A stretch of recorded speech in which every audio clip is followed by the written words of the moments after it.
Welcome, welcome, welcome. News time is straight up. Just the way I like it. Hey, a television star from the show Jackass was arrested. Steve-O was booked in Canada on an assault charge dating back to 2003. He reportedly made bail in 2003 on the offense and then left our neighboring country of Canada. That's quite rude, Steve-O. But he had a good reason for leaving. He had to return to America, land of the jackass. When asked about the incident, reporters reportedly said that Steve-O was just mad and ornery about the whole incident, like an old jackass. But I can assure you, I understand, Steve-O is simply a male ass. And I am not being rude or judgmental here. I am going to explain it to you. I will make it quick and easy to follow. So are you going to follow me? Follow me. Are you behind me? You in front of me? Are you following? Can you follow? All right, great. You're with me, aren't you? All right. Okay, an ass can be domesticated into a donkey. When you mix a horse and a donkey, you get a domesticated mule. A mule is basically a burro. You know, the little donkey-looking creatures that you see in spaghetti westerns? Well, actually, those are burros, but we kind of made the bloodlines into mules because we like things big here in America. So we make big, make big. Now, an ass is a wild donkey. What's the difference between a donkey and an ass? Like I said, a donkey is domesticated. So the real question is, how did an ass get a wild streak to begin with? Well, the male ass is referred to as a jackass. So, to get this straight, a mule is a hybrid but domesticated, which begs the question, what if the horse was wild to begin with when it mated with the donkey that made the mule? We've already designated that a donkey is domesticated, but we never really ruled out the temperament of the horse. We just placed the ass in the wild donkey category and recklessly disregarded the genomes or the DNA that make up the horse. So, where does the ass get its attitude? I think it goes back to the horse. For instance, you always hear about how the Native Americans tamed wild Mustangs. Well, the Mustang breed was introduced to this continent by Europeans, mainly from Spain, Spanish conquistadors. Whereas, no pun intended, Canada was originally settled by the French and Dutch traders, and later on the English arrived after the smallpox had killed most of the natives living in current Canada. Back then, the English were extremely fearful of face paint, unless it was white and pasty.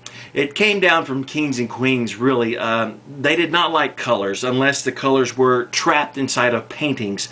You might argue or look at Marilyn Manson and say, well, Manson sells out in London, does its shows over there.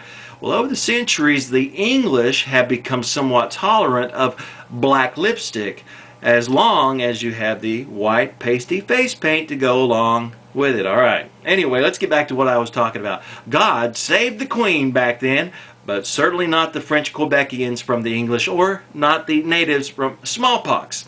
So bottom line is, I think the Canadian judge may be of French-Dutch descent. So it's clear that he should recuse himself from the case because he would obviously hold some resentment towards Spanish conquistadors and their introduction of the horse to the Americas. It's my belief that the wild bloodline of the jackass can be traced back to the Mustangs of the Southwest. This aggressive nature of an untamed ass or a male ass, referred to as the jackass, is not native to French Canadians. How can a fair-minded judge hold Steve-O responsible for his jackass actions and ridiculous charges? He is from America. Does it all make sense now? It should. I just explained it so simply. Hello. Now it's noticeably evident, without me having to explain further, why this whole case against jackass star Steve-O will ultimately be dismissed unless they can find a fair-minded Southwestern Native American judge in Canada who does not have smallpox. So there you go. Fair and balanced. I report, I decide. Whoo! Ooh. I didn't know that story was going to be so long. We only have time for one more story. This story also features a creature that can assault you, only this creature is highly, highly intelligent, but not as smart as Billy the Exterminator, baby. No, sir. The deadly venomous cobra that can kill you in 15 minutes if you're bitten that escaped from the Bronx Zoo has been caught. The Discovery Channel loaned out their best, Billy the Exterminator. He trapped the snake in an abandoned building just blocks from the zoo. Good job, Billy. We're all proud of you. But if you've seen the show, you know that regardless of how deadly the creature is, Billy is a catch and release kind of guy. So, New Yorkers, you can rest at ease. You can feel safe. Billy has found a safe refuge outside of the city to release the deadly venom. Excuse me? Inside the city? No, that would be Central Park, yeah. Yeah. Okay, attention citizens of New York, don't be alarmed. It's nothing to be alarmed about, but try to avoid the small wooded area known as Central Park. Billy found the snake once. He can do it again, I have no doubt. How hard can it be to find a 20-inch cobra in a small little park? He's probably just coiled up, resting somewhere underneath a slide if it's hot or something, try to get some shade. Or he's out in the sunshine, sunning himself, so maybe hanging on the monkey bars. Hey, I just thought of that one. I need to text Billy because I'm thinking like a cobra would think, and he would be proud of me if I told him, hey, I'm thinking like a cobra's thinking. So I better go now and text him, see what I can think like a cobra. Think like a cobra. Think like a cobra, man. Cobra blood. Adonis DNA. Fly like a fairy. No, an eagle. Fly like an eagle. Yeah, baby. Yeah.